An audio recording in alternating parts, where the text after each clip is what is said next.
So which of these surnames are people most desperate to change? Is it Cock, Bottom or Smellie? The answer is A, Cock.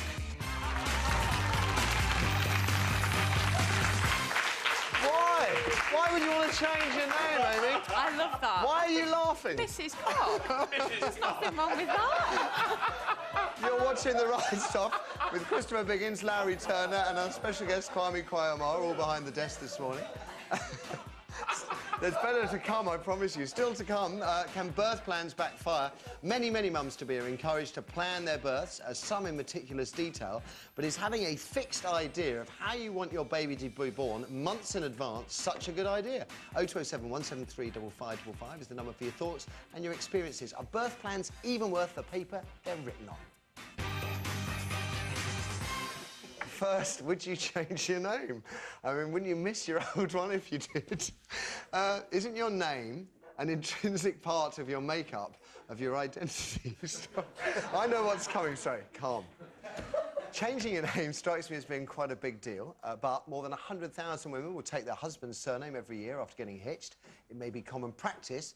How does it feel, ladies? If I'm absolutely honest, I wouldn't fancy doing it myself, tradition or no tradition. My name is me.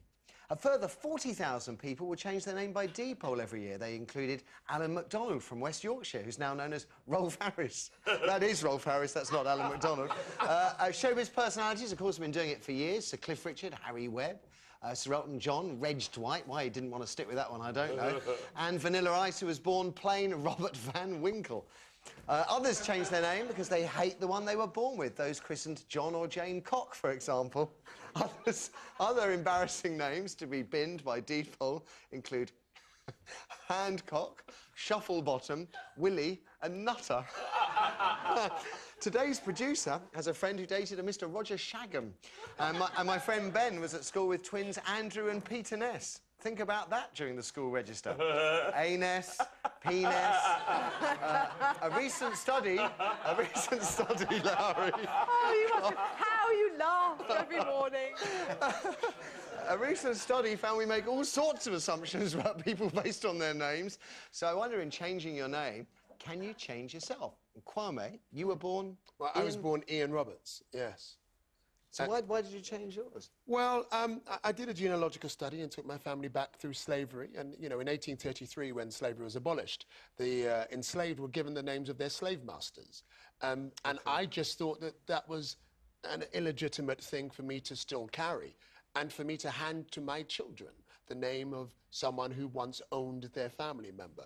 And so I did a genealogical study, took our family back to the slave fort that we were taken from on my maternal side, and yeah, and then reclaimed an ancestral name. Now, OK, so this is because you have a daughter, don't you? I have 4 children. 4, right. Yeah. Now, if your daughter was to get married, how would you feel about her surrendering the identity that you yourself went to great efforts to find for her? Well, we've talked about this, and I've just demanded that she marry a Ghanaian. You know, how would I feel? I don't think I'd feel any way about it, because really, in giving my children an ancestral name, it's about rooting them. It's about them knowing their ancestry. So I was saying maybe you lose something when you change your name. In your case, yes, you did. You lost that link with slavery, which is... absolutely. Which was really important to me. It changed me from someone who was quite angry about that to someone who felt very comfortable within their name. OK. Larry, you've never taken a husband's surname? No, married twice, and I always kept my own name. And why? Because I felt it was who I was, and it wasn't necessarily professional. I mean, I can't understand those women who get engaged and start ordering notepaper and then changing their checkbooks and all. I mean, I am me, and I didn't do a double barrel when I got married because I thought that was quite a naff thing to do. And when I had the children, I gave them their father's name. I didn't do again a ridiculous double barrel. I just think, you know, I mean, thank goodness I didn't change my mind. Goodness, couldn't I imagine how confusing I would be like Kerry Katona, Kerry whatever she had. You know, I would have been like that, wouldn't I? So I think personally, I think everybody should keep the name that they were born with. And when you get married, you just keep your name. Why shouldn't you? I'm not my husband's property. Why should I take it? It's like having a slave master. Why should I take his name? And is yours, Chris, your stage name Biggins? No, it's my real name, Biggins, and of course it's so perfect for me. I mean, it's absolutely wonderful in many, many ways, and I love it. But I agree with Larry. I hate it. Please, control yourself. I hate it when women take on the husband's... You hate it? I loathe that thing of, no, double-barreled. They take their name. I think that's so naff. And Kwame, I was going to ask you, because I heard you talking to your brother this morning in the green room, and has he changed his name? No, he hasn't. And do you have other siblings? I do. And they've... No. Though what's really interesting is that, you know, they have never called me Ian from the day that I changed my name. Right. They absolutely respected it. Yes. They absolutely... What do your family feel, your mum and dad feel about it? You know, there's a little bit of rejection in that. And my mother was a brilliant woman, and so she understood very quickly that it was something that I said I was probably going to do when I was about 12 years old, and that I recognised. So they got used to it and understood why I was doing it. OK. Let's find out if any Mr. or Mrs. Cox have phoned the show then, shall we? And I'll throw it over to you at home. We've got someone who must be just wonderful, because her name's Amy, on line 1. OK. Amy, good morning. Hello. Hi there. So you've changed your name? I have indeed. I changed my forename. It was Claire, and it's now Amy.